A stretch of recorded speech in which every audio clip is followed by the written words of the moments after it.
como vocês estão? Então, hoje a gente vai falar sobre um tema que já está recorrente aqui no canal, que é a guerra lá na Ucrânia, na invasão da Rússia, mas a gente vai pegar um ângulo diferente.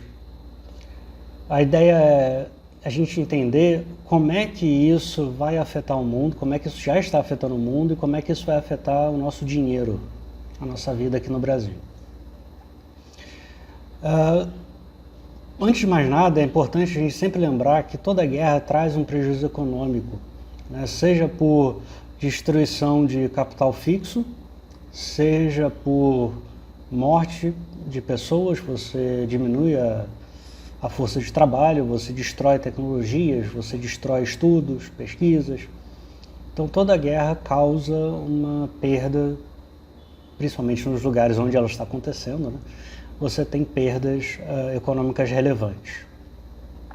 E isso está diretamente ligado a quanto mais tempo dura a guerra, mais pernóstica é a perda econômica.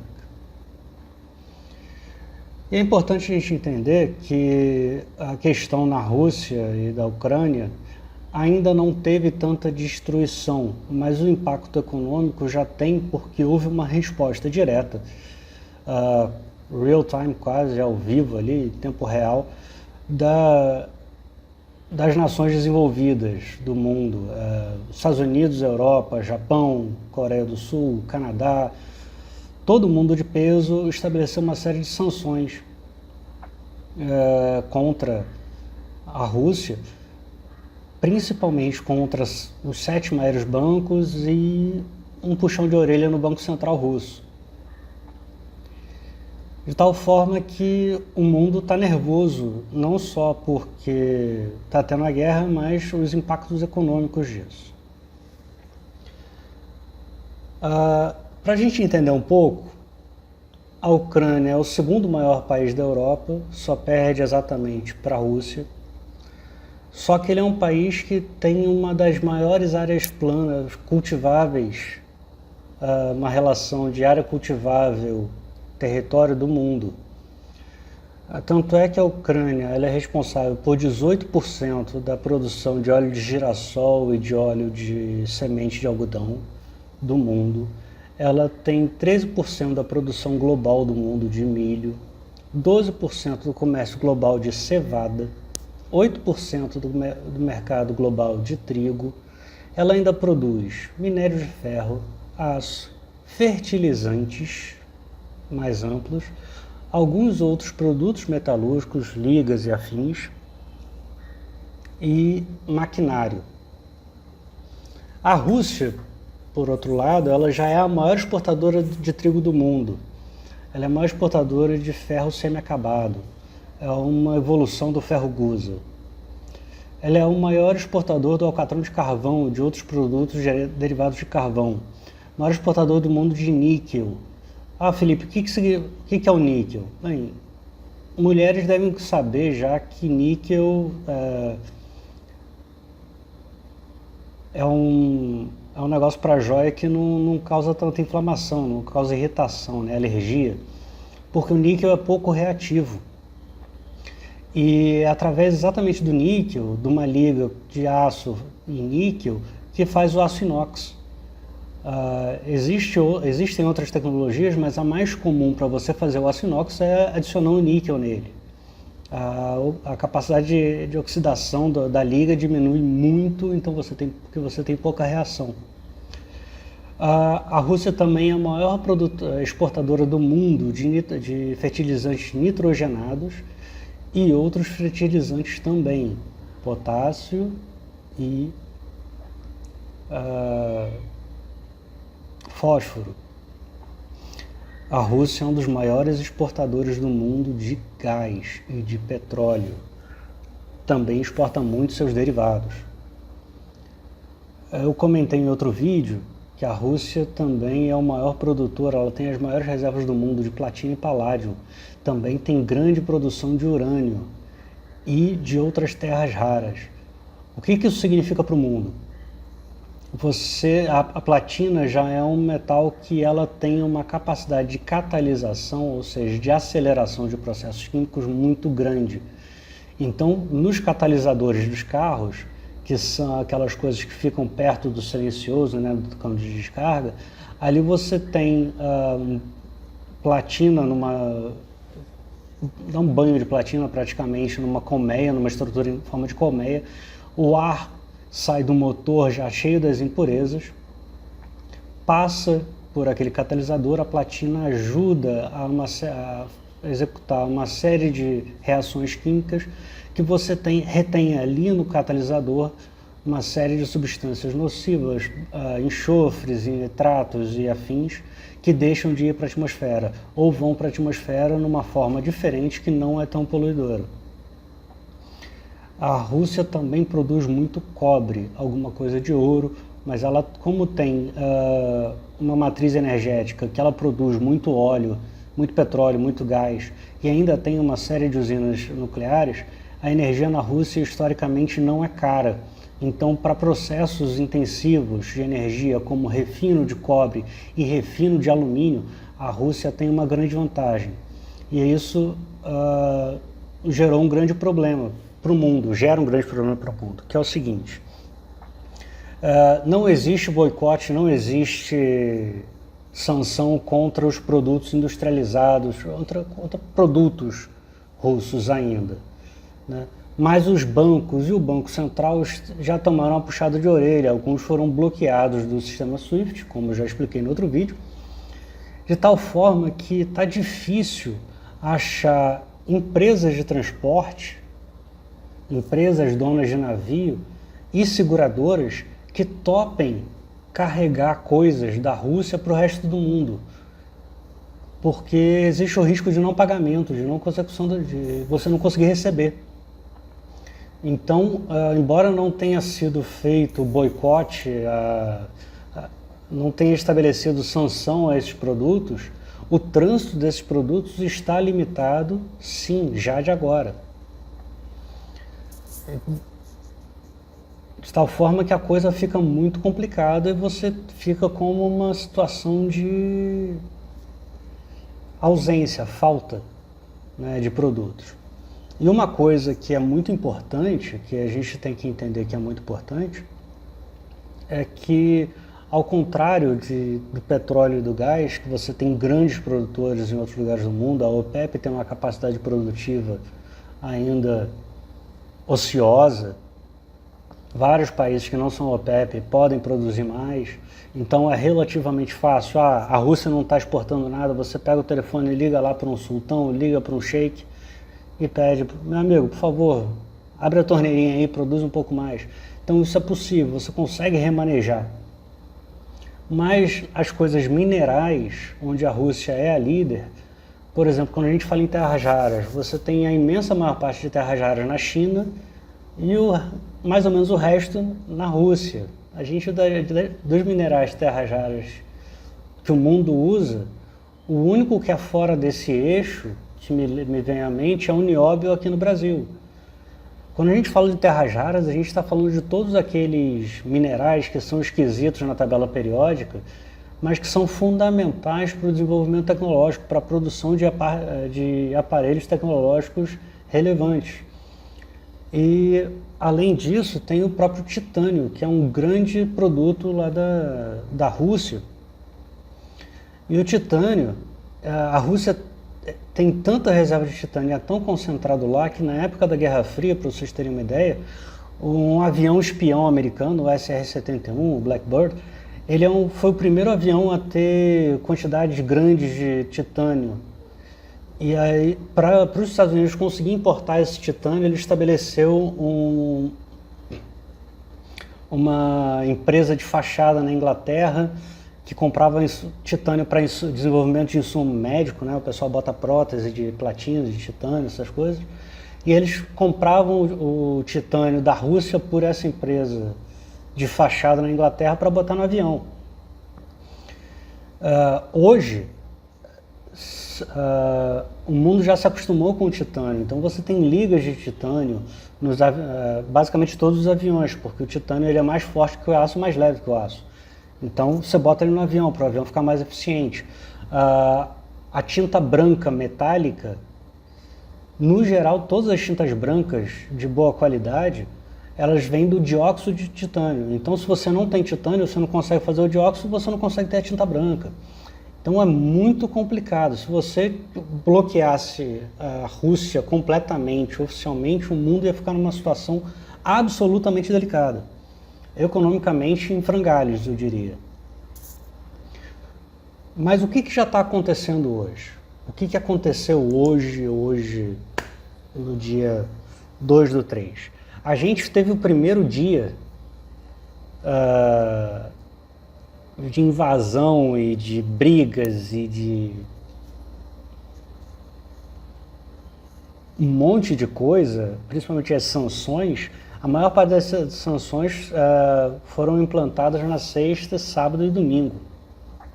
A gente estava no carnaval, a gente não viu, a gente não teve tempo de reagir aqui no Brasil. Então hoje foi um dia de reação. E o que a gente viu no mundo hoje? A gente viu o petróleo a $111, o WTI. Em reais, a gente está falando que cada barril de petróleo está a R$566. Para vocês terem uma ideia, a última vez que o governo mexeu nos combustíveis aqui em janeiro, o preço do petróleo em reais, do barril de petróleo, estava 23% menor. Na verdade, hoje a gente está 23% maior. Ou seja, se forem reajustar a gasolina agora, ela tem que subir 23%. Pesado, né? Ah, Felipe, mas não, isso não é culpa do governo, isso não é culpa de A nem B, é a conjuntura global. A economia global recuperou muito rápido da questão da Covid. Mais pessoas no mundo estão com uma capacidade financeira melhor. Então, não só você teve uma recuperação econômica, mas mais pessoas começaram a usar carro, por exemplo, o consumo de energia já voltou a níveis pré-Covid, já passou os níveis pré-Covid. Então, o consumo de petróleo no mundo aumentou. A demanda está forte, a produção está indo. Alguns países que tinham tudo para ter uma grande capacidade produtiva, como no caso da Venezuela, a cada dia produz menos, então outros aumentam um pouquinho porque aqui cai, então aqui aumenta e fica aquela coisa e fica mais ou menos na mesma produção. Embora a OPEP ainda tenha capacidade produtiva ociosa, não é tanto assim. Hoje eles anunciaram que vão aumentar a capacidade, vão aumentar a produção em 400 mil barris por dia, mas isso já era algo projetado, já estava combinado. Então não teve efeito maior no preço do petróleo, muito pelo contrário, hoje ele seguiu a $111 o WTI, que é o Western Texas Intermediate, que é o padrão do barril do petróleo para o mundo ocidental, digamos assim, para o lado daqui do Atlântico, melhor colocando. Em reais, como eu falei, já está em R$566 o barril. É um valor astronômico. E por que isso pega pra gente? Porque o petróleo é utilizado em todos os cantos de qualquer coisa produtiva. Porque ou você usa ele como combustível para transportar alguma coisa, ou você usa ele como matriz energética para gerar energia, ou você usa o petróleo e os seus derivados, o gás e os seus derivados como insumos fabris para industrializar as coisas, né? Plástico, borracha sintética e por aí vai. Pensar até na garrafa de Coca-Cola, garrafa de plástico. Não tem jeito. O caminhão que trouxe a minha Coca-Cola para cá usou combustível diesel. Tudo usa petróleo, direto ou indiretamente. E tudo ficou muito mais caro. Mais caro quanto? Desde o meio de janeiro, 23%. Ponto. Em reais. O trigo. É importante botar para vocês o seguinte. Nos últimos 2 anos e meio, 3 anos, o mundo passou por uma série de coisas esquisitas, não foi só a Covid. A gente teve 2 indústrias de fertilizantes, as 2 maiores do mundo, 2 das maiores do mundo, fecharam. Fecharam por uma série de questões, não cabe aqui dizer, mas fecharam. A gente teve secas prolongadas, a gente teve excesso de chuva em algumas regiões seguidos de secas prolongadas e o inverso disso. Isso acaba frustrando a capacidade, diminui a produtividade ou às vezes até mesmo gera quebra de safra. Um dos lugares onde você tem o maior nível de produção do mundo é no centro-oeste americano. Do meio dos Estados Unidos até a Califórnia você tem uma grande produção agrícola e nos últimos anos, desde 2015, a chuva lá está mais ou menos, mas 20, 21 e 22 a gente está tendo uma seca histórica, a maior seca dos últimos 100 anos, alguns lugares até pior. Para vocês terem uma ideia, a maior reserva de água doce nos Estados Unidos, que é o Lago Mead, que é o lago formado pela represa Hoover, que já foi a maior usina hidrelétrica do mundo, que abastece Las Vegas e é responsável por um pedaço relevante da energia e foi responsável pelo crescimento, pela possibilidade de desenvolvimento na Califórnia, Colorado, por ali, Arizona e vários lugares ali perto. Hoje esse lago, ele chegou no menor nível há algumas semanas atrás, ele chegou no menor nível da história, desde que fizeram a barragem. E desde então ele lateralizou, ele subiu 3 pés e lateralizou, ele não sobe mais. Por que isso dá muito medo? Porque geralmente 75% do volume de água que entra nesse lago cai até o final de março, e a previsão até final de março está horrível de chuva. O que tem nevou bastante em alguns lugares e aí a neve nada mais é do que um banco de água congelado. Ela vai degelar e vai reabastecer. Mas hoje o pessoal já está fazendo muita conta para ver se vai gerar água suficiente para conseguir tirar a água do lago. Porque se chegar no nível X, a água não pode ser mais usada para nada além do consumo humano. Ela não pode ser usada para irrigação, ela não pode ser usada para questões industriais. E o Rio Colorado, que é o que abastece o Lago Mead, ele está num nível sofrível. E não é só ele, não é só a bacia do Rio Colorado. Várias outras bacias no centro-oeste americano estão em níveis deploráveis, ou seja, um dos lugares que mais se produz comida do mundo, com mais produtividade, com mais assertividade, está com risco de não produzir ou produzir muito aquém. Para piorar isso tudo, o preço dos fertilizantes explodiu. E aí o que a gente tem? A gente tem o trigo, que historicamente a gente tem uma média dos últimos tantos anos, eu peguei aqui 20 anos para fazer conta, a média está na casa de R$1.000 a tonelada, 1.100 e poucos reais a tonelada. Até 2020 a gente estava vendo trigo a R$2.000 a tonelada. Hoje esse negócio fechou em 5.400 a tonelada, R$5.400 a tonelada.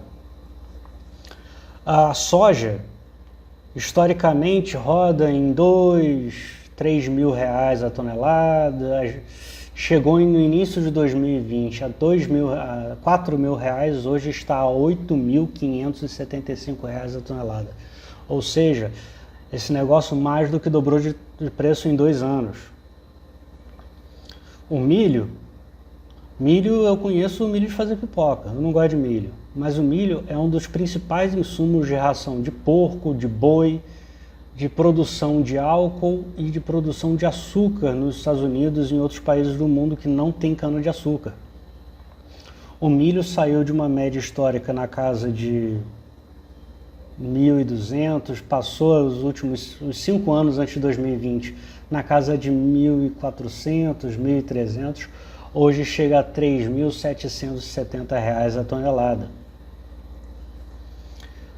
O porco magro, eu peguei o porco magro porque o porco é uma proteína que é das proteínas mais baratas que a gente tem, animais, e ele é muito aceito em boa parte do mundo, ele é mais consumido em vários lugares do mundo do que boi. O porquinho, que é porco magro, né? Aquele que ainda vai para engorda. Comer o quê? O que engorda o porco? Milho. O porco saiu do quinquênio ali entre 2015 e 2019, da faixa dos seus R$250, R$270, para agora R$ 542 a tonelada. E aí temos os culpados, também os fertilizantes. Por exemplo, em janeiro de 2020, uma tonelada de fosfato, que é o P do NPK, né, o fósforo, estava em R$ 1.000 a tonelada.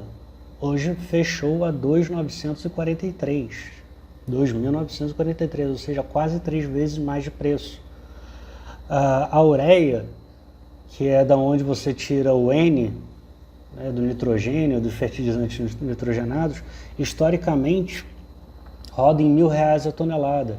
Chegou no ano passado, no final do ano passado, a mais de R$ 5.000 a tonelada, e hoje está em R$ 3.000 a tonelada. Então, também triplicando. E o potássio, que é o K do NPK, o potássio ele é muito importante para uma série de colheitas, por exemplo, tomate, o grosso é potássio, e ele saiu também de uma média de 1.000 para 3.400, ou seja, 3,4 vezes. E isso aconteceu, essa alta toda aconteceu em 2 anos, tá? Ainda não chegou no preço da galera. Porque o que foi colhido até o final do ano passado recebeu insumos do ano anterior e um pouco do ano passado. O que vai ser colhido esse ano é que vai custar esse fertilizante, essa escassez de água, essa escassez de produto. Então a inflação de alimentos ainda está a caminho, ela não venceu ainda. Tá? Então tem uma situação muito delicada que é a quantidade de comida no mundo está limítrofe, porque mal ou bem, à medida que você ganha mais dinheiro, você come mais, e um pedaço relevante da população mundial ganhou mais dinheiro nos últimos tantos anos, nas últimas décadas. Eu falo isso notadamente da Índia e China, então a gente tem basicamente metade da população mundial comendo melhor, fazendo 3 refeições mais ricas, com maior quantidade de alimento, o que tem maior quantidade de desperdício. Então, um volume grande de alimento sendo consumido a mais, não tem mais terra, a terra é finita, o que permite esse crescimento é sim a utilização massiva de fertilizantes, os quais ou não têm ou estão caros. O Brasil, por exemplo, só tem fertilizante estocado no geral até outubro. Dependendo do fertilizante, não chega nem até outubro. Dependendo da mistura, NPK e o que mais for, não chega até julho. Então é uma situação extremamente perigosa, extremamente desconfortável. Então o que a gente vai ter para frente? Comida vai ser caro quando tiver. Vai faltar comida no Brasil? Extremamente improvável. Vai faltar comida na Europa? Extremamente improvável. Vai faltar comida nos Estados Unidos? Extremamente improvável. Onde é que vai faltar comida? Na África. Na Ásia. Em países onde você tem um grande nível de população em situação de vulnerabilidade. Aqui no Brasil a comida vai ficar mais cara, os miseráveis vão passar fome mais ainda, então vai ter mais necessidade de auxílio governamental e da sociedade. É uma situação complicada. E os combustíveis tendem a ficar, a minha expectativa para o petróleo é estabilizar na casa de entre 120 e 150 dólares, e essa expectativa não é só minha não, essa expectativa que eu criei, que eu analisei baseado em estudos, por exemplo, do Centro de Pesquisa de Oxford, do Centro de Pesquisa de Petróleo, do Instituto de Petróleo da América, dos Estados Unidos. Então, a chance da gente ter um volume de petróleo alto, um preço de petróleo alto é muito grande. De tal forma que a gente está numa situação muito similar a choque de inflação que a gente observou no primeiro choque do petróleo, em 73, né, depois da Guerra do Yom Kippur. Então a gente está numa situação muito similar, né? A gente teve a Guerra do Yom Kippur, deu o choque do petróleo em 73, agora a gente está com a guerra da Ucrânia, digamos assim, e aí a gente tem um aperto de fornecimento de insumos e materiais e alimentos muito grande de grandes produtores. né? Então, é uma inflação que ela não deve ser temporária, tão temporária. O Fed, o Banco Central Americano, o Comitê de Política Monetária deles tem usado há 2 anos que a inflação lá está subindo um pouco. Eles falam, não, que a inflação é transitória, a inflação é transitória, a inflação é transitória. O que é isso? Não, porque tem um choque de oferta. Mas a questão é que quando a inflação fica transitória por muito tempo, aquele choque de oferta permeia na economia, o custo aumenta em média na economia em todos os lugares. De tal forma que a inflação vem para ficar, não é tão transitória, ela ganha um componente inercial, ou seja, você aumenta o preço porque aumentaram antes, então como você tem que comer, você aumenta o seu preço e aí o cara que compra de você aumenta o preço porque ele tem que comer a comida e comprar coisa de você que está mais cara, e aí vira uma bola de neve. Disso nós brasileiros entendemos muito bem, quem é mais novo é só estudar a economia brasileira do século 20, mas no finalzinho, década de 70 e 80, início de 90. Mas a gente tinha um componente inercial de inflação muito pesado. Para vocês terem uma ideia, a inflação americana fechou oficialmente a 7,5% ao ano nos Estados Unidos, sendo que um dos componentes principais deles, que é o componente de habitação lá, é medido por uma pesquisa de aluguel, é um negócio meio forçado. E o preço do aluguel deles aumentou 3,5%. O preço de casas nos Estados Unidos aumentou quase 15%, segundo a Associação Nacional dos Corretores dos Estados Unidos. Ou seja, a inflação de fato nos Estados Unidos aumentou muito, muito mais do que a inflação oficial. A gente está falando de uma inflação de 10%, alguns dizem até 15%, dependendo do que você bota lá na conta. Então a inflação está aí, a gente tem um cenário extremamente complicado, e aí no próximo vídeo, senão esse vídeo vai ficar 1 hora, eu vou mostrar para vocês o que está apertando a inflação, o que tem de política monetária sendo feito, quais vão ser os próximos passos e o que isso vai acarretar para a economia global. Beleza? Obrigado pela atenção, gente. Abraço.